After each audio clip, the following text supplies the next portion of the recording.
Este es su programa La Historia y sus protagonistas, un programa concebido para hablar sobre la historia de Santiago de Cuba. Hoy vamos a conversar sobre un elemento muy importante de la cultura santiaguera, la influencia africana en nuestra ciudad y en la cultura en general de Santiago de Cuba.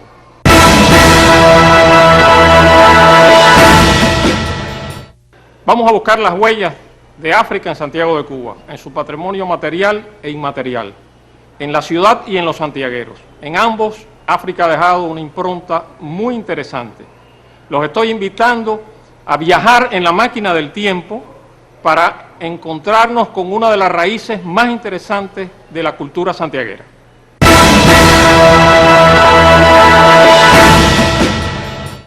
El arribo a Santiago de Cuba de los primeros negros africanos a principios del siglo XVI es un fenómeno sumamente interesante, pero que no quedó registrado en ningún documento. No hay en los archivos cubanos ni en los archivos españoles ninguna documentación sobre esto. Afortunadamente, Emilio Bacardí recrea, a partir de su fecunda imaginación, ese momento tan trascendental para la historia de la cultura santiaguera en su novela Doña Guiomar.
A lo largo de los siglos XVI y XVII entraron por el puerto de Santiago de Cuba constantemente barcos negreros cargados de africanos. Estos africanos fueron utilizados para diversas labores en la ciudad. Especialmente llamo la atención sobre el hecho de que estos hombres fueron los constructores del Morro, los constructores de prácticamente todas las viviendas del casco histórico de Santiago que hoy conocemos. Es decir, ya para esa fecha había desaparecido prácticamente la población aborigen y comenzaba toda la labor productiva y los servicios a estar en manos de los esclavos africanos.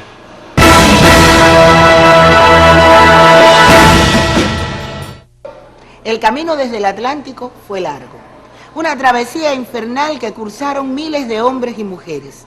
Sobre esto basa su criterio laboral el Centro Cultural Africano Fernando Ortiz. La institución la creamos en 1988 con el objetivo fundamental de estudiar la presencia e influencia de la cultura africana entre nosotros. La cultura que estos hombres y mujeres nos legaron en un proceso de transmisión hecho boca a boca, mente a corazón. La institución tiene una plataforma de trabajo muy amplia. Tenemos 4 líneas fundamentales. La investigación, porque es necesario para todo. La docencia, porque nos permite diseñar a partir de nuestras investigaciones cursos, conferencias, seminarios. La exposición con objetos etnosocioculturales de más de 27 países africanos y la artística literaria que nos permite dar acogida a los plásticos, músicos, en fin, a todo el mundo artístico que de una forma u otra mantiene y recrea en sus creaciones la presencia de África. Una presencia en nosotros que va más allá del color de la piel. Está en cómo nos vestimos, en lo que comemos, en lo que cantamos, en cómo producimos la música o cómo contamos las historias.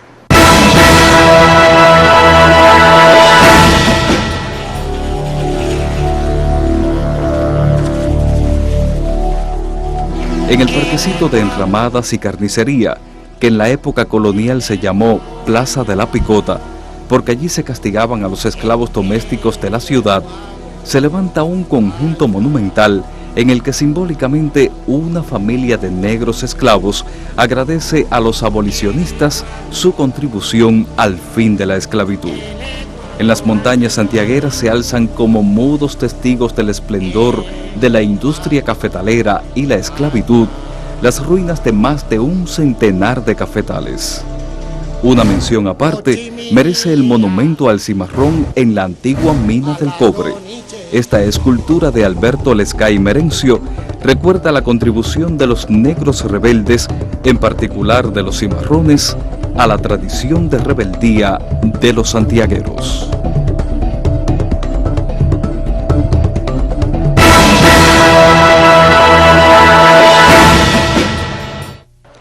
Siempre que vemos los tambores, tenemos la idea fundamental del ritmo. El ritmo es esencial para la cultura, para la vida y para el conocimiento. Esta idea del ritmo inspiró a Ricardo González Mata hace unos 12 o 15 años crear para las disciplinas de ciencias sociales y humanísticas la disciplina de estudios afrocaribeños, que desde entonces se imparte en la Universidad de Oriente en las carreras de letra y en las carreras de historia del arte. La institución retomó esta asignatura hace ya unos años, en 1996, y desde entonces acá la imparte con una visión mucho más amplia que la que tenía cuando fue creada.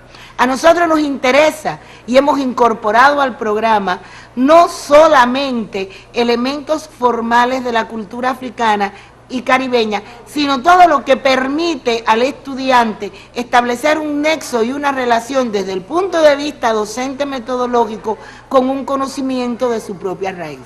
El programa, por tanto, aborda historia de África, historia del Caribe, historia de Europa, para marcar el momento en que una presencia confluyó en el continente, y después aborda esta presencia en las diferentes manifestaciones culturales e identitarias que tenemos, en música, en literatura, en oralidad, en religión, de manera que en este primer encuentro con África, en este primer encuentro con sus raíces, el estudiante universitario de Ciencias Sociales adquiera una dimensión y una visión panorámica de lo que es su propia identidad.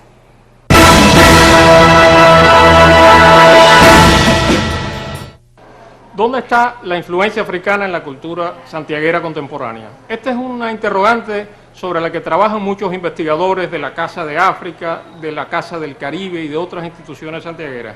Pero hay algo incuestionable que nadie negaría nunca en la percusión de la música santiaguera, y en particular en la percusión del carnaval santiaguero. África está presente de una forma dominante, y de eso nunca nos cabría duda. No hay que ser un erudito para apreciar la fuerte impronta africana en religiones populares como la santería y la regla conga, las cuales sin dudas tienen muchos creyentes en la ciudad de Santiago de Cuba. Una simple observación de las danzas y cantos de las comparsas carabalíes, Olugo e Isuama nos remite incuestionablemente al mundo de la esclavitud, es decir, al mundo de África. ¿Y qué decir de la tumba francesa La Caridad de Oriente, esa joya del folclore santiaguero que recientemente ha sido incluida en la lista del Patrimonio Cultural de la Humanidad? Allí, en todos estos lugares, está África. La impronta africana es algo que forma parte de la identidad cultural de la ciudad de Santiago y de los santiagueros. Esto es algo incuestionable y que nadie hoy ya duda, y que la investigación ha ido, además, ratificando a lo largo de estos últimos años.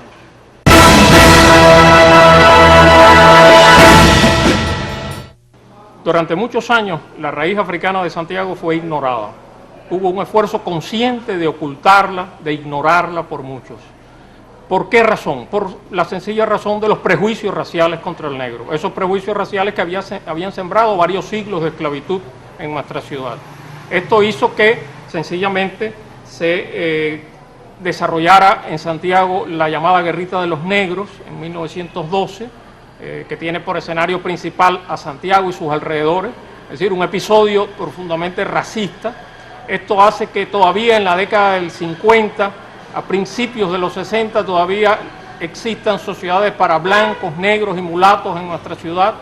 Esto es lo que determina que las religiones populares sean consideradas como brujería y sean lógicamente discriminados sus creyentes. Hay todo un cúmulo de elementos de rechazo a los elementos de la raíz africana de Santiago.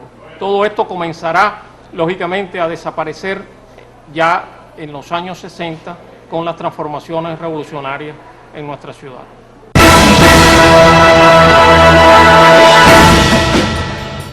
Hoy estamos en un proceso de revalorización de las raíces africanas de la cultura santiaguera. Es decir, todo aquello que fue descalificado anteriormente como expresiones de barbarie, estoy hablando lógicamente de las religiones populares, estoy hablando incluso del carnaval, que en un momento determinado fue prohibido o fue cuestionado, estoy hablando de toda una serie de elementos que el racismo acosó en Santiago de Cuba. Todo esto ha sido lógicamente revisado y la investigación ha ido demostrando que sin este componente de la cultura santiaguera no podríamos hablar hoy de Santiago de Cuba. Es decir, la ciudad, la personalidad cultural de Santiago, de la ciudad de Santiago y la idiosincrasia de los santiagueros está marcada definitivamente por la influencia africana.